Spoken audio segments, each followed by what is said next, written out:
Oke guys, welcome back to Cakra Diva Reinkarnasi dalam pembahasan alur cerita Kang Sad Boy Wanglin, apalagi kalau bukan Renegade Immortal Xiani episode ke-155.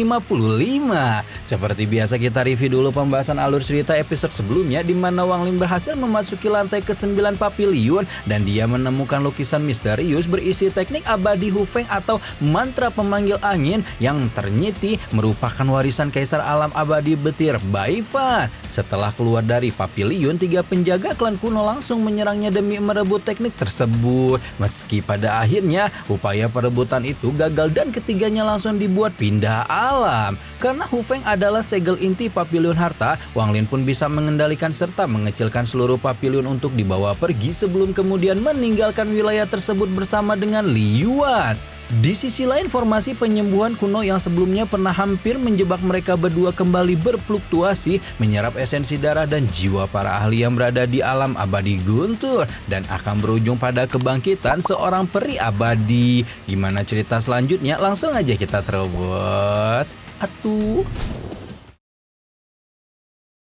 Fluktuasi energi dari bagian-bagian formasi penyembuhan raksasa masih terus membuat para ahli di alam abadi Guntur berpikir bahwa ada harta yang tersimpan di dalamnya dan auto FOMO untuk berusaha membobol formasi. Kepomoan ini juga ditangkap oleh Seng Gonghu alias pengikut Wanglin dari istana abadi Guntur yang diam-diam menjadi agak bingung karena beberapa bulan sebelumnya Seng Gonghu sempat memasuki alam abadi Guntur berkat token istana abadi, namun belum menemukan terbentuknya formasi tersebut. Beberapa saat kemudian muncullah Zhang Kongli yang langsung menyapanya bakawan lama sambil mengabarkan bahwa dia baru saja bertemu dengan Wanglin dalam perjalanan kemari.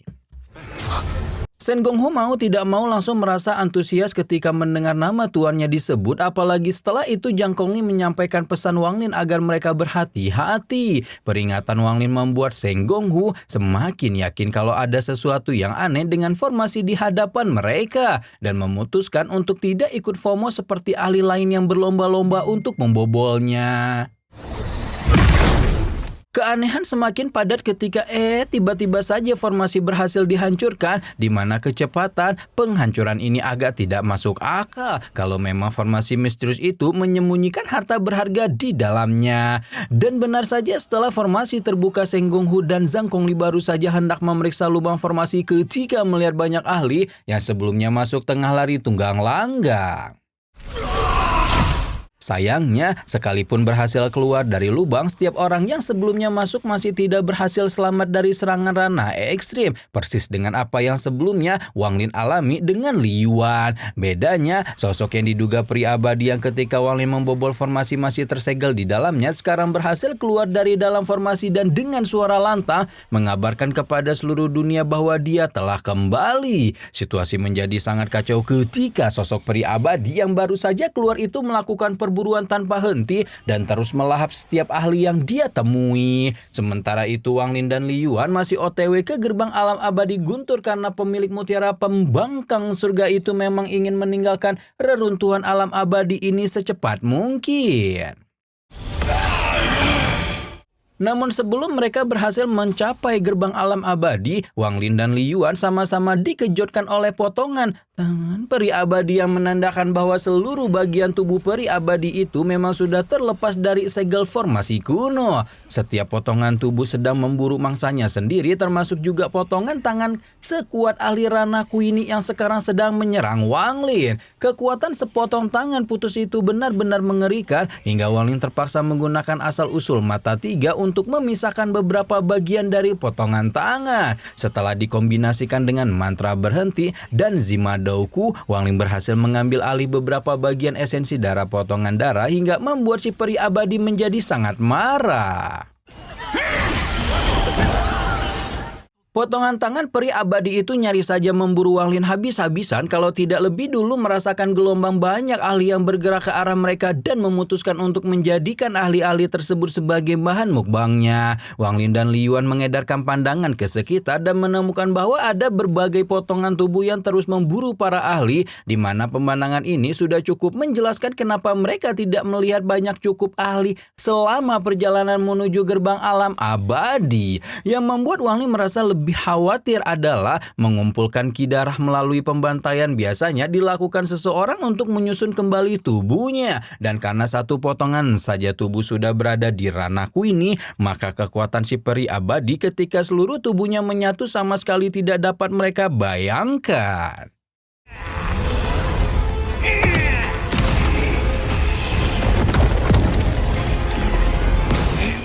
Wang Lin mengajak Li Yuan untuk segera meninggalkan alam abadi guntur apapun yang terjadi. Sayangnya proses penyatuan tubuh peri abadi ini sudah selesai dilakukan hingga akhirnya membentuk sosok orang tua berambut putih yang tidak salah lagi merupakan seorang raja abadi. Mbah-mbah ubanan yang kita panggil aja dia Bai Lo ini tampak menyimpan dendam mendalam pada King Sui alias muridnya Bai Pan yang muncul pas Wang Lin memasuki domain lukisan itu loh.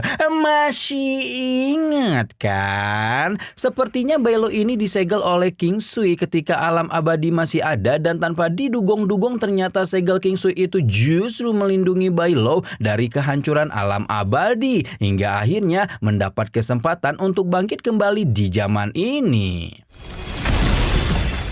Setelah melewati ribuan tahun menyerap esensi ki darah dengan formasi penyembuhan, sekarang Bai Lo benar-benar berhasil mendapatkan tubuhnya kembali dan siap menunjukkan kepada dunia seperti apa kekuatan seorang peri abadi. Seolah surga benar-benar berpihak kepadanya, hari kebangkitan Bai Lo bersamaan dengan terbukanya alam abadi guntur dan sekarang dia akan membudidayakan semua ahli yang ada di sana untuk memulihkan kultivasinya. Sementara itu, para ahli yang merasakan bahaya besar sedang mengancam mereka bergegas menuju gerbang masuk alam abadi guntur dan segera mengeluarkan kuali guntur mereka masing-masing untuk membuka gerbang. Namun tepat ketika gerbang terbuka itulah tiba-tiba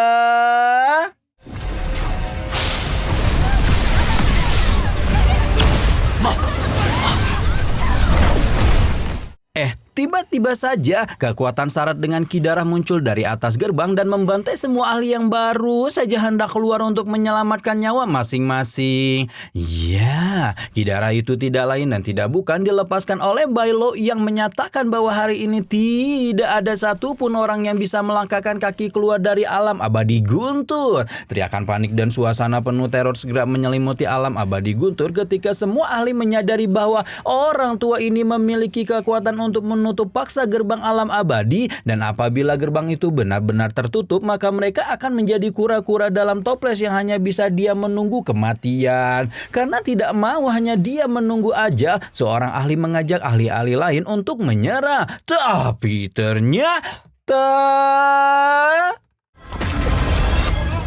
Tapi ternyata perlawanan macam apapun masih belum berhasil membendung kekuatan Beluo yang mengerikan dan hanya dalam sekejap mata puluhan ahli terbunuh hingga meninggalkan bola jiwa spiritual yang langsung dihap oleh peri abadi mengerikan tersebut.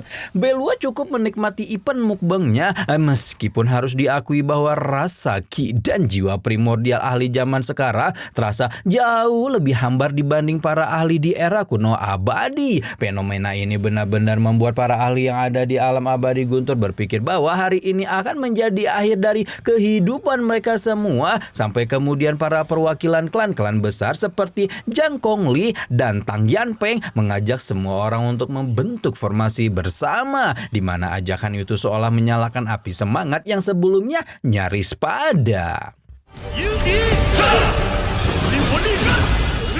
Para ahli yang berasal dari faksi maupun klan berbeza-beza itu sekarang mulai bersatu dan hendak bersama-sama menghadapi Beluo karena bagi mereka lebih terhormat ketika mati dalam pertarungan daripada harus hidup dalam kehinaan. Setiap orang menyumbangkan kekuatan mereka dan bergabung dengan formasi yang ditunjukkan untuk membuka gerbang yang sebelumnya hendak ditutup paksa oleh Bai Luo. Sementara itu, Bai Luo yang saat ini dianggap sebagai musuh semua orang hanya menyunggingkan senyuman tipis di mana harus diakui oleh si peri abadi bahwa ahli-ahli di era ini memiliki keberanian yang patut dipuji, meski keberanian saja tidak cukup untuk melindungi nyawa mereka dari sebuah kekuatan mutlak.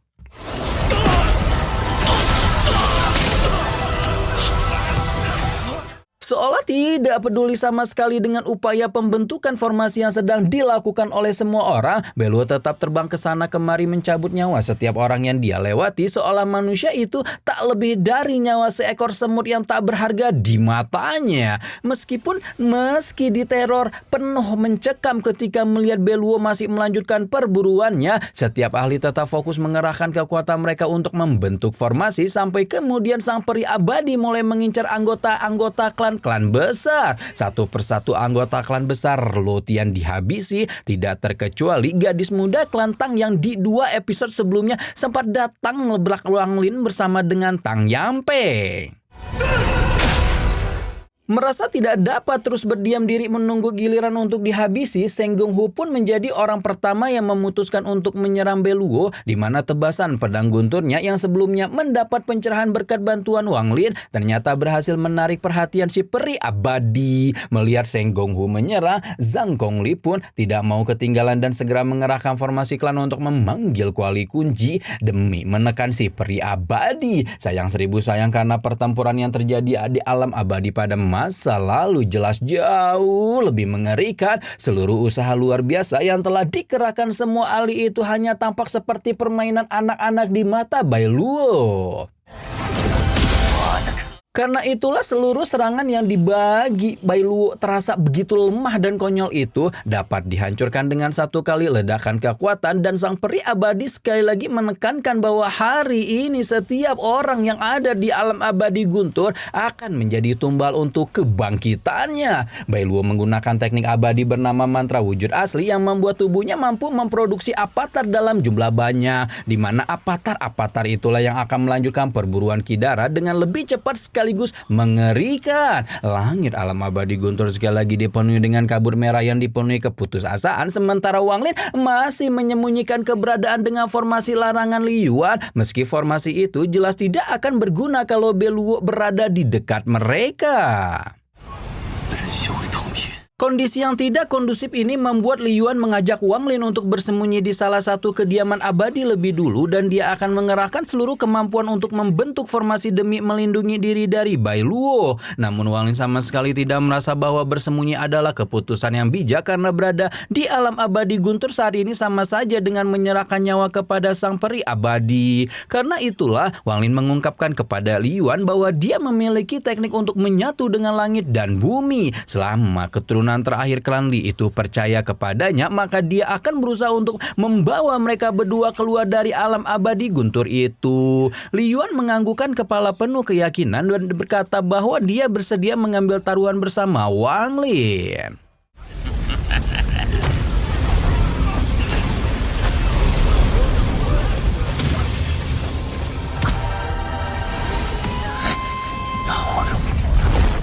Wang Lin baru saja mengaktifkan teknik penyatuan langit buminya dan melesat dengan kecepatan luar biasa ke arah gerbang hingga membuat Li Yuan kehilangan kesadaran. Wang Lin sebenarnya sudah menggunakan lever ranah peralihan untuk membuat tubuhnya menyatu sepenuhnya dengan langit bumi, namun ternyata hanya seutas aura samar saja sudah berhasil ditangkap oleh Bailuo dan membuat sang peri abadi menyadari bahwa ada orang yang sedang berusaha melarikan diri darinya. Hal yang membuat Bailuo semakin tertarik adalah dia seolah tahu kalau seseorang yang melarikan diri ini sedang menyatu dengan langit bumi, di mana keterampilan macam itu adalah sesuatu yang sangat langka bahkan di era kuno abadi.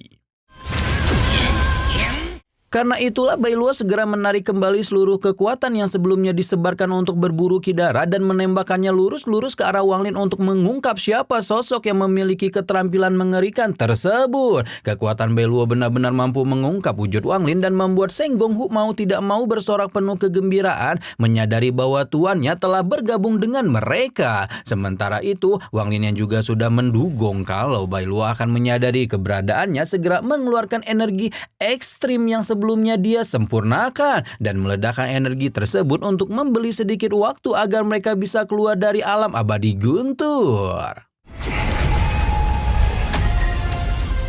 Ledakan energi ekstrim membuat Beluo terdiam sejenak dan momentum itu segera dimanfaatkan oleh Wang Lin untuk mengkoneksi kuali Guntur Li Yuan sehingga keturunan terakhir klan Li itu berhasil keluar dari alam abadi Guntur. Sayang kesempatan yang sama tidak berhasil dia dapatkan karena sedetik sebelum dia hendak melesat keluar gerbang, Beluo sudah berhasil menyempurnakan kembali energi ekstrimnya dan berkedip muncul di hadapan Wang Lin untuk mencegahnya keluar. Yang lebih berbahaya sekarang perhatian Beluo benar-benar tertuju kepadanya karena sang peri abadi mengingat dan menyadari bahwa pemuda ini adalah satu-satunya ahli yang berhasil melarikan diri dari ranah ekstrim miliknya.